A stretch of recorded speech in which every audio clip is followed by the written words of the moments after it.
দুঃখ থেকে পরিত্রাণ পাওয়ার জন্যে অনেকে অনেক প্রকারের বিধি ব্যবস্থা নেন। বিপদ থেকে মুক্ত হওয়ার জন্যে অনেকেই তাবিজ, কবচ, অনেক তন্ত্র আদি প্রয়োগ করে। বাস্তবিক জীবনে এইসব প্রক্রিয়া রয়েছে, কিন্তু আমাদের জীবনে কি সুখ শান্তি আসছে? বিপদ থেকে সত্যি কি আমরা পরিত্রাণ পাচ্ছি? এটা একটি প্রশ্ন সাপেক্ষ, যদিও অনেক টোটকাবাজিতে এখন সমাজ মাধ্যমে পরিপূর্ণ।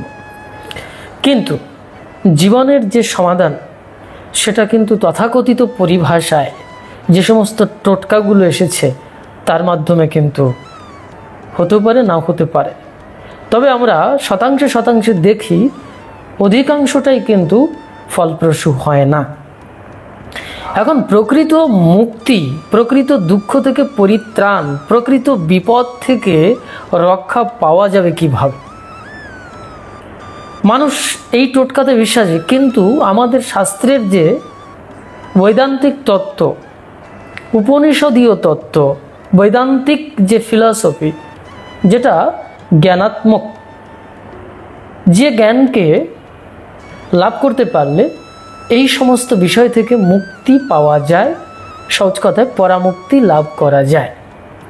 বিপদ আপদ তো দূরের কথা, অন্য যে সমস্যাগুলো থাকে সেই সমস্যা থেকে আমরা পরিত্রাণ পেতে পারি, যে পরিত্রাণ চিরস্থায়ী হতে পারে।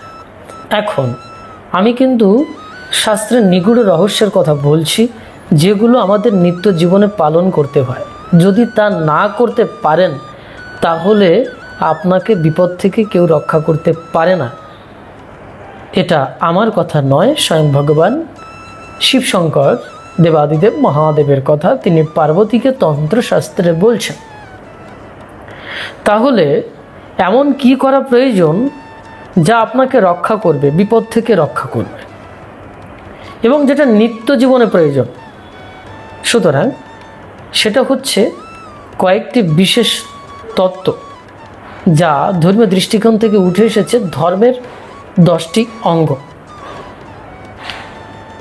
এমন কিছু অঙ্গ রয়েছে, এমন কিছু বিষয় রয়েছে, এমন কিছু জিনিস রয়েছে যেগুলো পালন করলে, বা পালন করাটা উচিত, পালন করলে আপনি বিপদ থেকে রক্ষা পান। ভগবান শিবশঙ্কর বলছেন যে ধর্মকে ধরে আছে, ধর্ম তাকে রক্ষা করে। ধর্মের থেকে শ্রেষ্ঠ আর কিছু নেই। তাই এখন ধর্ম বিষয় বলতে আমরা কি বুঝি, সেটা একটি বিশদ আলোচনার বিষয়।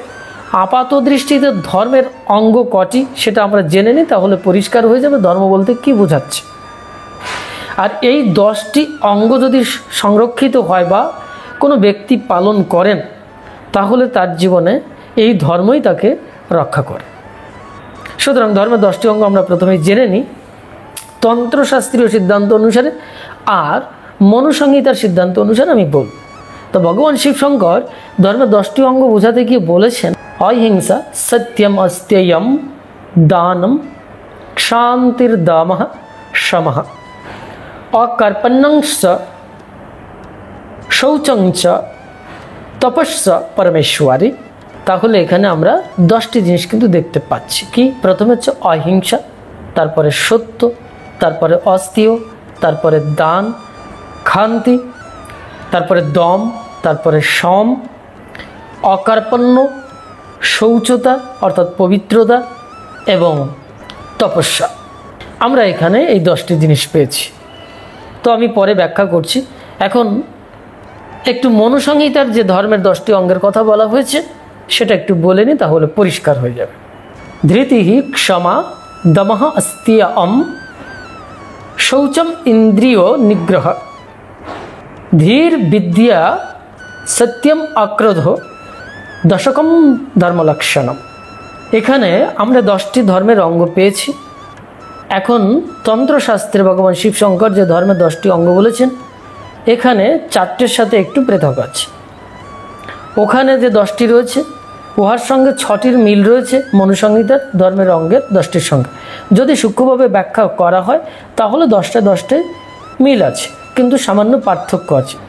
যেমন ধৃতি, বিদ্যা, ধী, অক্রোধ, এই 4টে জিনিস কিন্তু তন্ত্রশাস্ত্রীয় সিদ্ধান্তে যে ধর্মের 10টি অঙ্গ রয়েছে সেখানে কিন্তু আমরা সাধারণ চোখে কিন্তু পাচ্ছি না, দেখতে পাচ্ছি না, কিন্তু মিল আছে। যাই হোক, এখন প্রথমেই আমরা যদি তন্ত্রশাস্ত্রের সিদ্ধান্ত অনুসারে এই 10টি অঙ্গকে দেখি, অহিংসা প্রথমেই বলি আমরা, ধর্মের 10টি অঙ্গ অহিংসা। এই অহিংসা কিন্তু যোগশাস্ত্রে আবার উঠে এসেছে। অষ্টাঙ্গিক যোগের যে যম, নিয়ম, আসন, প্রাণায়ামাদি আছে, তার ভেতরে যে যম অর্থাৎ সংযম, এর ভেতরে 5টি ক্রিয়া রয়েছে। অহিংসা আছে, সত্য আছে, অস্তেয় আছে। আমরা কিন্তু ধর্মের 10টি অঙ্গের ভেতরে এই 3টে জিনিস দেখতে পাচ্ছি। তারপরে আমরা সন্তোষ দেখতে পাচ্ছি, অর্থাৎ ধৃতি, দৃঢ়তা, ধৈর্য। ওটা ধৃতির ক্ষেত্রে মনুসংহিতাতে যেটা বলা হয়েছে সেটা আছে। তার মানে তারপরে শৌচতা আমরা পাচ্ছি। এটা হচ্ছে অষ্টাঙ্গিক যোগের যে নিয়মের 5টি ক্রিয়া রয়েছে সেখানে কিন্তু শৌচতা রয়েছে। তপস্যা রয়েছে, তার মানে অষ্টাঙ্গিক যোগের সাথে সম্পৃক্ত আমরা বুঝতে পারছি। তো যাই হোক, আমরা প্রথমে এই অহিংসা সম্পর্কে জানি। যখন কায়মন বাক্যে কারোর প্রতি হিংসা থাকবে না, তখন অহিংসা প্রতিষ্ঠিত হবে। এই অহিংসা যখন প্রতিষ্ঠিত হয় তখন ব্যাঘ্র আদি এই সমস্ত হিংস্র জানোয়ার পর্যন্ত তাকে আক্রমণ করে না বা আঘাত করে না, যে ব্যক্তি এই অহিংসায় প্রতিষ্ঠিত হয়েছে। একেই বলা হয় অহিংসা। সুতরাং এই 10টি ধর্মের অঙ্গের ভেতরে যিনি এই অহিংসায় প্রতিষ্ঠিত, তাহলে তিনি ধর্ম পালন করছেন এবং ধর্ম তাকে রক্ষা করবে, পরিষ্কার শাস্ত্র বলছে। এবার হচ্ছে সত্য। সত্য বস্তু হচ্ছে অকপট চিত্তে ঘোষণা করা। কায়মন বাক্যে যিনি সত্যকে ধরে রেখেছেন, অর্থাৎ যার চিত্ত সরল, যার হৃদয়ে কোনো ধরনের দুরভিসন্ধি নেই, মানে দুরভিসন্ধির কোনো লেশমাত্রই নেই, সেই ব্যক্তি সত্যে প্রতিষ্ঠিত হয়েছে। সত্য প্রতিষ্ঠিত হলে সেই ব্যক্তির বাক্য সিদ্ধ হয়, অর্থাৎ বাকসিদ্ধি আসে। তার মানে বুঝতেই পারছেন ধর্মের অঙ্গের দ্বিতীয় কতটা চাপ কঠিন, এবং এটা পালন করার পরে কি হতে পারে, কতটা শক্তি আসতে পারে। কিন্তু আমরা এইসবগুলো লক্ষ্য করি না এবং এগুলো গুরুত্ব না দিয়ে শুধুই টোটকা এবং তাবিজ কবজের উপরে গুরুত্ব দেয়, কিন্তু নৈতিক চরিত্রের উপরে গুরুত্ব দেয় না। নীতি কথা আমরা সবাই বলতে পারি, কিন্তু নীতি নিয়ে চলতে পারি না, এটা বহুত কঠিন। যদি কেউ নীতি কথা বলার থেকে নীতি নিয়ে চলতে পারেন, তাহলে তার ব্যক্তিগত জীবন ঐশ্বরিক শক্তি ফিল করতে পারে, অর্থাৎ ডিভাইন ফোর্স সে লাভ করতে পারে। যাই হোক, আমরা তৃতীয় ধর্মের অঙ্গের ভেতরে প্রবেশ করি, অহিংসা, সত্য, অস্তেয়। এই অস্তেয় হচ্ছে পরদ্রব্য অপহরণ না করা, অর্থাৎ চুরি না করা, এবং চুরির ইচ্ছাও থাকবে না মনের ভেতরে, বিন্দুমাত্র মনের ভেতরে ইচ্ছা থাকবে না, এবং পরদ্রব্য গ্রহণ করবার মানসিকতাও যার ভেতরে থাকবে না অন্যায়ভাবে, তাহলে সে ব্যক্তি অস্তেয় ধর্ম পালন করছে। এবার আসছি আমরা চতুর্থ, দান। দান অর্থাৎ দাতব্য যে বিষয়গুলো। এখন বৃহৎ আরণ্যক উপনিষদে একটি জায়গায় উঠে এসেছে, একজন ভালো বিকশিত ব্যক্তির 3টি বৈশিষ্ট্য থাকে। কি বললাম? একজন ভালো বিকশিত ব্যক্তির 3টি বৈশিষ্ট্য থাকে। প্রথম হচ্ছে দম, দ্বিতীয় হচ্ছে দয়া, তৃতীয় হচ্ছে দান, দাতব্য বিষয়। অর্থাৎ একজন ভালো ব্যক্তি তিনিই হবেন যার ভেতরে এই 3টে জিনিস থাকবে। দম কথাটির অর্থ হচ্ছে বাহ্য ইন্দ্রিয় নিগ্রহ। আমরা ধর্মের 10টি অঙ্গের ভেতরে চলে গেলে আমরা যখন আলোচনা করব এই দম এবং সম নিয়ে, তখন পরিষ্কার হয়ে যাবে। তার মানে দান কতটা গুরুত্বপূর্ণ এবং ধর্মের 10টি অঙ্গের ভেতরে গুরুত্বপূর্ণ। সুতরাং যদি আপনি ধার্মিক হতে চান, বিপদ থেকে রক্ষা পেতে চান, প্রকৃত শান্তি লাভ করতে চান, মুক্ত হতে চান, তাহলেও কিন্তু আপনাকে দানই হতে হবে, অর্থাৎ দান করতে হবে। দানটা উপযুক্ত এবং পরিচ্ছন্ন, পবিত্র, ন্যায়সঙ্গত হতে হবে। যাই হোক, এবার আসি ক্ষান্তি, অর্থাৎ ক্ষমা, অর্থাৎ ওই যে দয়া, করুণা, ক্ষমা, এগুলো থাকতে হবে। তারপরে দম এবং সম। দম হচ্ছে বাহ্য ইন্দ্রিয়কে নিগ্রহ করা, আর সম হচ্ছে অন্তর ইন্দ্রিয়কে সংযম। দুটো একই অর্থে ব্যবহৃত হতে পারে, কিন্তু যদি একটু সূক্ষ্মভাবে দেখি তাহলে দম হচ্ছে বাহ্য বিষয়ের সাথে সম্পৃক্ত বিকারাদিকে নিয়ন্ত্রণ করবার নাম হচ্ছে দম, অর্থাৎ বাহ্য ইন্দ্রিয়কে নিগ্রহ করতে হবে। যেমন ধরুন চক্ষু, কর্ণ, নাসিকা, জিহ্বা, ত্বক, এগুলো বাহ্যিক ইন্দ্রিয়, এগুলোকে নিয়ন্ত্রণ করতে হবে। তা যদি করেন তাহলে আপনি ধর্মের অঙ্গ রক্ষা করছেন, এবং ধর্ম প্রতিষ্ঠিত হলেই ধর্ম আপনাকে রক্ষা করবে। তার মানে এবার বুঝুন যে কিভাবে নিজেকে রক্ষা করা যায়, যেটা শাস্ত্রের মূল অর্থ, যে মূল বিষয়গুলো আজকে আমাদের জীবনে আসা প্রয়োজন, সেগুলো কিন্তু আমরা উপেক্ষা করেই চলেছি। এবার হচ্ছে সম, অন্তর ইন্দ্রিয় সংযম, অর্থাৎ আপনার মনের যাবতীয় যত বিকার আদি রয়েছে সেগুলোকে পরিষ্কার করতে হবে, অর্থাৎ যেখানে দয়া, ক্ষমা, করুণা এগুলো থাকতে হবে। এগুলো যদি থাকে তাহলে অন্তরিন্দ্রিয় সংযম হলো। অন্তরিন্দ্রিয় সংযম হলো অর্থাৎ সম কমপ্লিট হলো, ধর্মের 10টি অঙ্গের ভেতরে সম। তারপরে অকার্পণ্য, অর্থাৎ কৃপণতা করা যাবে না, অকৃপণ হতে হবে। তারপরে রয়েছে শৌচতা, পবিত্রতা। এই যে পবিত্রতা দুই প্রকারের আছে, একটি বাহ্য এবং একটি অন্তর। বাহ্য ইন্দ্রিয় আদি পরিষ্কার রাখতে হবে, সেটা শারীরিকভাবে আপনাকে পরিষ্কার রাখার চেষ্টা করতে হবে ইন্দ্রিয় আদিকে।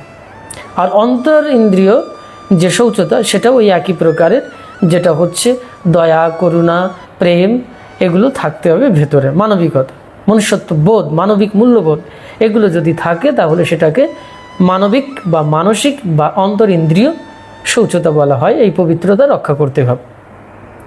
তারপরে রয়েছে তপস্যা। তপস্যা আমাদের কিন্তু যৌগিক সিদ্ধান্ত উঠে এসেছে, নিয়মের ভেতরে তপস্যা রয়েছে। তপস্যা অর্থে বোঝানো হয়েছে যে বেদ আদি দ্বারা কৃষ্ণ, চান্দ্রনায়ন আদি যে সমস্ত উপবাস ব্রত রয়েছে তার দ্বারা শরীর শুষ্ক করার নামই হচ্ছে তপস্যা, অর্থাৎ ধর্মের একটি অঙ্গ। যখন আপনি এই তপস্যা করেন তখন আপনি ধর্মের অঙ্গকে রক্ষা করেন, তখন দেখবেন আপনার ভেতরে সেই ধর্মই আপনাকে রক্ষা করছে। তার মানে আলটিমেট কোথায় গিয়ে দাঁড়াচ্ছে বুঝতে পারছেন। তারপরে আমরা দেখতে পাচ্ছি অনুসংহিতার সিদ্ধান্তে যে 4টি বিষয় অমিল ছিল, এখানে 6টি বিষয় কিন্তু মিল রয়েছে, যেটা আলোচনা হয়েই গেছে। এবার 4টি বিষয় হচ্ছে ধৃতি, অর্থাৎ সন্তোষ, দৃঢ়তা, ধৈর্য, স্ট্যাবিলিটি। যখন আপনি কোনো কিছুতেই ভেঙে পড়েন না, শান্ত থাকেন, স্থির থাকেন, দৃঢ়তা থাকে, ধৈর্য থাকে, তখন সেই ধৃতি কমপ্লিট হয়, অর্থাৎ সন্তোষ। আপনি যে কোনো বিষয়ে সন্তুষ্ট থাকেন, যতটুকু পেয়েছেন তাতেই আপনি খুশি। এর নাম এক ধরনের দৃঢ়তা। এবার ধী এবং বিদ্যা।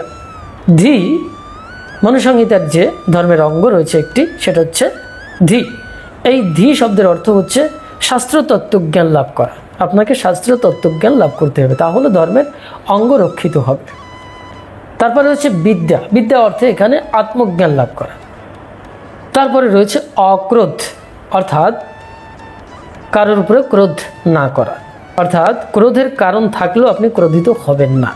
যখন এই দৃঢ়তা প্রতিষ্ঠিত হয় তখন এই অক্রোধ প্রতিষ্ঠিত হয়, তখন আপনি ধর্মের অঙ্গকে রক্ষা করেন। যখন এই 10টি, অবশ্য মনুসংহিতার সঙ্গে তন্ত্রশাস্ত্রীয় সিদ্ধান্তের 6টি জায়গায় মিল রয়েছে, আর 4টি জায়গায় পরোক্ষভাবে মিল রয়েছে, কিন্তু প্রত্যক্ষভাবে মিল নেই, কিন্তু না থাকলেও পারস্পরিক। আপনি মনুসংহিতা বা তন্ত্র সিদ্ধান্তের যে কোনো একটির বিষয় নিয়ে ধরে চলুন ধর্মের 10টি অঙ্গে, তাহলেও দেখতে পাবেন ধর্মকে নিয়ে চলছেন। যখন আপনি ধর্মকে নিয়ে চলেন তখন ধর্ম আপনাকে রক্ষা করে, কারণ শাস্ত্র বলছে ধর্ম সর্বস্ব কর্তা চ রক্ষিতা চ তথাইব হি, অর্থাৎ ধর্ম সকলের কর্তা ও রক্ষয়িতা। তাই ধর্মকে কখনো পরিত্যাগ করবে না। যিনি এই ধর্মকে নিয়ে চলেন তিনি বিপদে পড়েন না, আর যিনি ধর্মকে না নিয়ে চলেন তিনি পুনঃ পুনঃ বিপদে পড়েন। শাস্ত্র তাই বলছে না অধর্ম পরমম রক্ষত বিপদে চ পুনঃ পুনঃ। অধর্ম কখনো তাকে রক্ষা করে না এবং সে পুনঃ পুনঃ বিপদে পড়ে। তার মানে আপনি যদি ধর্মকে নিয়ে চলেন তাহলে ধর্ম আপনাকে রক্ষা করবে, আপনার বিপদ আসবে না। এত পরিষ্কার, এটা ভগবান শিব শঙ্করের বক্তব্য, আমাদের বক্তব্য নয়। এবার এই যে ধর্মের 10টি অঙ্গ বিষয় নিয়ে আলোচনা হলো, এটা কিন্তু সাধারণ ব্যক্তিদের জন্য। এবার পরম ধর্ম রয়েছে একটি ধর্ম, আবার পরম ধর্ম। পরম ধর্ম কি? সিদ্ধগণের জন্য যে ধর্ম সেটা পরম ধর্ম। যারা সাধনায় সিদ্ধ হয়েছেন বা সাধনার সাথে সম্পৃক্ত, আধ্যাত্মিক জগতের সাথে সম্পৃক্ত, তাদের ক্ষেত্রে আবার একটু অন্যরকম নিয়ম আছে। ওই 10টি তো থাকছেই, সঙ্গে সঙ্গে আবার এই 4টি থাকছে। মানবিক চরিত্রে, সামাজিক জীবনে যদি কেউ প্রকৃত সুখী হতে চান, মুক্ত হতে চান, বিপদ থেকে পরিত্রাণ পেতে চান, পরম সুখ লাভ করতে চান, জীবনে উন্নতি করতে চান, তাহলেও কিন্তু এই 10টির সঙ্গে এই পরম ধর্মকেও রক্ষা করতে হবে আপনাকে, অর্থাৎ মেনে চলতে হবে। সেটা কি? অত্যুৎকৃষ্ট যোগযুক্তি, 2 হচ্ছে স্বাধ্যায়, 3 হচ্ছে ব্রহ্মবিজ্ঞান, 4 হচ্ছে বিষ্ণু ও ভগবান শিবের প্রতি ভক্তি রাখা, পরম সিদ্ধগণের কর্তব্য বা ধর্ম। তার মানে আমরা এখানে দেখতে পাচ্ছি যে ব্রহ্মবিজ্ঞান এবং স্বাধ্যায় এবং যোগযুক্তি যে বিষয়গুলো এসছে, এবং বিষ্ণু সহজ কথায় হরিহরের প্রতি ভক্তি রাখা, সিদ্ধগণের কর্তব্য, সেটাই হচ্ছে পরম ধর্ম। এই পরম ধর্মটাও আপনাকে পালন করতে হবে। যদি করেন তাহলে পরামুক্তি লাভ করবেন, পরা শান্তি লাভ করবেন, পরম সুখ লাভ করবেন, এবং জীবনের যে সমস্ত বাধা বিপত্তি বিপদ যা কিছু বলুন না কেন, তা থেকে আপনি পরামুক্তি লাভ করেন। ইহা ছাড়া কিন্তু ওই টোটকাবাজিতে পরম শান্তি পরম সুখ লাভ করা যায় না, এবং ওই জীবনের যে বিপদ আপদ থেকে সম্পূর্ণ মুক্তি হয় না, চিরস্থায়ী মুক্তি হয় না। এই জন্যে বুদ্ধদেব আদি থেকে শুরু করে ভগবান শঙ্করাচার্য, শ্রী রামচন্দ্র, ভগবান কৃষ্ণ সবাই কিন্তু তপস্যা করেছিলেন, তারা সিদ্ধ মহাপুরুষ অবতার বা ভগবান হলেও। সুতরাং আপনাকে এই পরম ধর্ম সহ এই যে ধর্মের 10টি অঙ্গ, সেটাকে পালন করতে হবে। কারণ ধর্ম অপেক্ষা শ্রেষ্ঠ কিছুই নেই, ভগবান শিবশঙ্কর বলছেন, ধর্মাৎ পরতরম নাস্তি ঈশ্বরাচ্ছ তথাই বহি। বলছে ধর্ম অপেক্ষা শ্রেষ্ঠ আর কিছুই নেই, আবার ঈশ্বর অপেক্ষাও শ্রেষ্ঠ কিছুই নেই। ভগবান শিবশঙ্কর বলছেন এই দুটোকে সমরূপে দেখবে, এই দুটোর সমান মর্যাদা। ভগবান শিবশঙ্কর বলছেন ধর্ম এবং ঈশ্বরে প্রভেদ করবে না, কারণ সমমম এব দ্বয়ম বিদ্ধি, এই দুটোর ভিতরে প্রভেদ করবে না। তস্মাৎ ধর্মম সম আচরত, এই কারণে ধর্মের অনুষ্ঠান করবে। তার মানে এটা নির্দিষ্ট রূপে ভগবান শিবশঙ্কর বলে দিচ্ছেন, যদি করেন তাহলে ধর্ম আপনাকে রক্ষা করবে। শাস্ত্র আরও বলছে যিনি ধর্মকে ধরে আছেন ধর্ম তাকে রক্ষা করে। তাহলে পরিষ্কার হয়ে যাচ্ছে যে আসলে আমাদেরকে ধরে রাখার মালিককে। হিসেব করে দেখুন, আপনি আপনার মালিক। আপনি অন্য আরেকজনের উপরে ভর করছেন, নির্ভর করছেন। আসলে ই এক ধরনের আত্মপ্রবঞ্চনা। যদি আপনি আত্মপ্রবঞ্চক হন, প্রতারক হন, প্রতারককে কিন্তু সমাজে স্বীকৃতি দেওয়া হয় না, তাকে ধার্মিক বলা হয় না, সভ্য লোক বলা হয় না। তাহলে আপনি নিজের সঙ্গে নিজের প্রতারণা করছেন। যদি আমরা ধর্মের দৃষ্টিকোণ থেকে দেখি, তাহলে আপনাকে কে রক্ষা করবে? কোন তন্ত্র মন্ত্র তাবিজ কবচ কোনটা রক্ষা করবে? ধর্মের বা তন্ত্রশাস্ত্র বা বেদ বেদান্তের যে তত্ত্বগত দিক, যে নির্দেশনা, যে ডিরেকশন, যে উপদেশ, সেগুলো যদি আপনি অক্ষরে অক্ষরে পালন করেন, তাহলে দেখা যায় সেই শক্তিগুলো আপনার ভেতরে জমাট বাঁধছে এবং সেটা এক তাবিজ হয়ে যাচ্ছে, বিরাট বীজে পরিণত হয়ে যাচ্ছে। ভোল্টেজ আসছে, সেই ফোর্স আপনাকে রক্ষা করছে, আপনাকে কোনো বিপদ থেকে আপনাকে কোনো বিপদে ফেলছে না, বরং যদি বিপদে পড়েও যান তো এই ধর্মরূপী তাবিজ, বিশেষ রূপে এই বীজ ও শক্তি আপনাকে রক্ষা করছে, যা আপনার ইন্টারনাল এটার্নাল ফোর্স, যা শাশ্বত আভ্যন্তরীণ এক শক্তি, যা এই ধর্মের অঙ্গগুলিকে পালন করার ভেতর থেকে শক্তি জন্ম নেয়। যেমন বলছিলাম, যারা সত্যে প্রতিষ্ঠিত হয়েছে, অর্থাৎ যাদের বাক্য সত্য হয়ে গেছে, কায়মন বাক্যে সমস্ত জায়গায় তার বাক্য সিদ্ধ হয়ে যায়, অর্থাৎ তিনি যেটা বলবেন সেটা হবে, তার মানে বুঝুন মন্ত্র কাকে বলা হচ্ছে, তাবিজ কবচ টোটকা কাকে বলা হয়। সুতরাং পরনির্ভরশীলতা এবং এই যে টোটকাবাজিতে বিশ্বাস করা, যার ভেতরে ন্যূনতম আদর্শটুকু সম্প্রচারিত হচ্ছে না, শুধু এক নকলীকরণ, পরনির্ভরশীলতা, পরগাছার মতো চলা, আপনার নিজের আত্মপ্রত্যয়কে ভুলে প্রবঞ্চনার শিকার হওয়া, আত্মপ্রবঞ্চক হয়ে যাওয়া, সেলফ কনফিডেন্স হারিয়ে যাওয়া, ইহা থেকে তৈরি হয় এক অদ্ভুত ব্যক্তি জীবনের দুর্বলতা। আর এই দুর্বল ব্যক্তি কখনো পরমাত্মাকে লাভ করে না। আর যেখানে পরমাত্মিক শক্তি নেই সেখানে কি করে আপনাকে বিপদ থেকে রক্ষা করতে পারে এবং কিভাবে আপনি সুখী হতে পারেন। সুতরাং গুরুত্বপূর্ণ বিষয় হচ্ছে এই ধর্মের 10টি অঙ্গ এবং পরম ধর্মের যে 4টি অঙ্গ বলেছি সেটা। তার ভেতরে ওই যে স্বাধ্যায়, অর্থাৎ আপনাকে বেদ আদি অধ্যয়ন করে সেখানে আপনার শাস্ত্র জ্ঞান লাভ করতে হবে, যেটা ধর্মের 10টি অঙ্গের ভেতরে একটি জায়গা রয়েছে।